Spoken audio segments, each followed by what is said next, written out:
निसार में तेरी गलियों पे है वतन, जहां चली है रिवाजो गैर कि कोई ना सर उठाकर चल सके।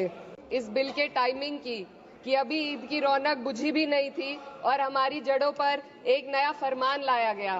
पहले उत्तर प्रदेश में मुसलमानों को नमाज पढ़ने पर रोक लगाई और फिर सौगात में ये बिल लाया गया। निसार में तेरी गलियों पे है वतन, जहां चली है रिवाजो गैर कि कोई ना सर उठाकर चल सके। मैं सभापति जी आपको ये बताना चाहती हूँ कि ईद के मौके पर एक विधवा महिला अपनी लड़की के साथ मेरे पास आई और उसने बताया कि वह एक वक्फ की प्रॉपर्टी में रहती है, वही उसके सर पर छत का काम भी करती है और उसकी रोजी रोटी भी वहीं से आती है। वो इस बिल को लेकर इतनी फिक्रमंद थी कि कहीं उससे वो उसकी संपत्ति ना छीन ली जाए। वो अकेली एक ऐसी महिला नहीं है, ऐसे लाखों लोग हैं जो वक्फ की गरीब महिलाएं जो वक्फ की संपत्ति से अपना रोजगार चला रहे हैं। और ये जो वक्फ बाय यूजर क्लॉज के हटाने से लाखों वक्फ की जायदाद अपना स्टेटस खो देंगी और लाखों लोग इसी तरीके के लोग सड़कों पर आ जाएंगे। वक्फ क्या है? वक्फ बाय यूजर क्या है? इसका ये मतलब है कि कोई जायदाद अगर सालों से दीन और भलाई के कामों के लिए इस्तेमाल हो रही हो तो वो खुद ब खुद वक्फ मानी जाएगी। हिंदुस्तान की अदालतों ने भी इस बात को तस्लीम किया है। वक्फ बाय यूजर सिर्फ वक्फ बोर्ड को ही मिली कोई खास सौगात नहीं है, ये बल्कि सभी अन्य धार्मिक ट्रस्टों को परंपरा और यूज के आधार पर बिना किसी डॉक्यूमेंटेशन के धार्मिक चरित्र को डिक्लेयर करने का राइट मिला हुआ है। भारत के संविधान के आर्टिकल 13 क्लॉज 3 में कस्टम और यूसेज को कानूनी वैधानिकता प्रदान करता है। इसी आर्टिकल से वक्फ बाय यूजर भी निकला गया है। इस बिल के कानून बनने पर वक्फ बोर्ड तो इस प्रोविजन से हाथ धो बैठेगा, लेकिन अन्य धार्मिक ट्रस्टों को यह सुविधा जारी रहेगी। इससे भारतीय संविधान के आर्टिकल 14 और 15 का सीधा उल्लंघन है, जो धर्म और जाति के आधार पर भेदभाव और कानून के सामने सभी की बराबरी पर जोर देता है।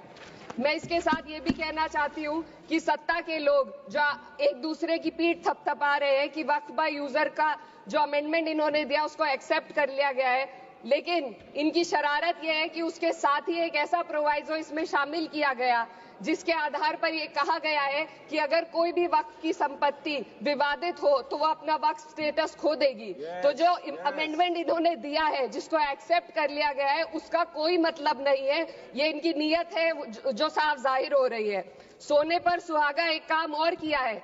सरकार ने वक्फ की कानून के सेक्शन 107 को हटाकर लिमिटेशन एक्ट में 12 साल तक ही किसी के खिलाफ अदालत में जाने का प्रोविजन है। सेक्शन 107 में बोर्ड को लिमिटेशन एक्ट से राहत मिली हुई थी। वक्फ बोर्ड कभी भी अवैध कब्जाधारियों के खिलाफ अदालत जा सकता था। अगर ये सेक्शन ना हो तो अवैध कब्जा करने वाले लोग कानूनी प्रक्रिया का फायदा उठाकर वक्फ की प्रॉपर्टी को हड़प सकते हैं। अन्य धार्मिक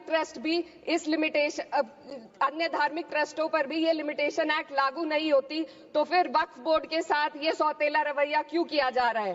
धर्म को देखकर दोहरी नीति क्यों अपनाई जा रही है? सेक्शन 107 और वक्फ बाय यूजर को अगर एक साथ पढ़ा जाए तो इससे लाखों वक्फ की प्रॉपर्टी पर कब्जा किया जाएगा। इसलिए ये बिल मुसलमान की भलाई का नहीं बल्कि उनके वजूद और विरासत को मिटाने का बिल है।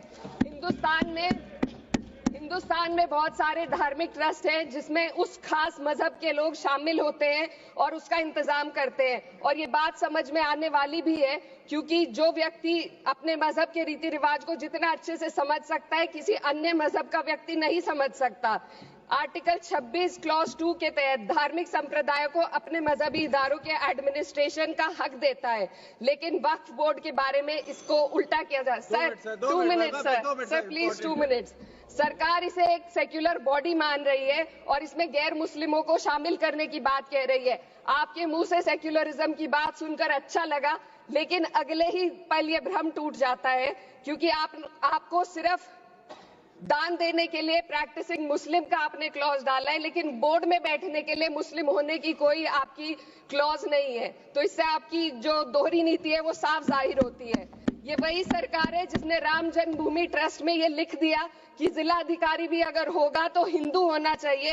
कोई मुझे बताए कि वहां पर सेक्युलरिज्म का रस क्यों नहीं घोला गया? सर आखिर में मैं अपनी बात को खत्म करने से पहले महिलाओं का मुद्दा बार बार उठाया जा रहा है। सरकार का कहना है कि बोर्ड में मुस्लिम महिलाओं को रिप्रेजेंटेशन देंगे।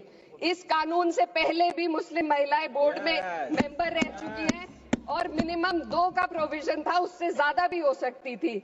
सर, मैं ये कहना चाहती हूँ कि सरकार ने महिलाओं के लिए ऐसा कौन सा नया काम किया जिसका ढिंडोरा सरकार का हर सदस्य पीट रहा है।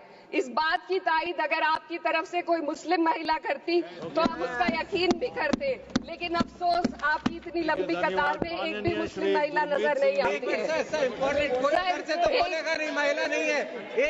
मैं खुद एक मुस्लिम महिला हूँ, मैं सिर्फ सर मैं माइनॉरिटी महिला हूँ। इस सदन में हम सिर्फ 2 महिलाएं हैं और उस नाते से मैं ये बात कहना चाहती हूँ कि इस बिल के माध्यम से मुस्लिम महिलाओं को कुछ नहीं मिल रहा है। ये हमें कुछ नहीं देना चाहते, सिर्फ टोकनिज्म हमारे नाम पर बनाकर एक नैरेटिव मीडिया में चलाना चाहते हैं। तो ये बिल मुसलमान की भलाई का नहीं, उनकी पहचान को मिटाने का है। सर, अंत में मैं बस यही कहना चाहती हूँ कि कागजों की कैद में बस नाम रह जाएंगे, वो जो हमारे थे सिर्फ दावे में रह जाएंगे। इस बिल के द्वारा मीठी ईद के जायके को कड़वा करना, यही असली सौगाते मोदी था। बहुत बहुत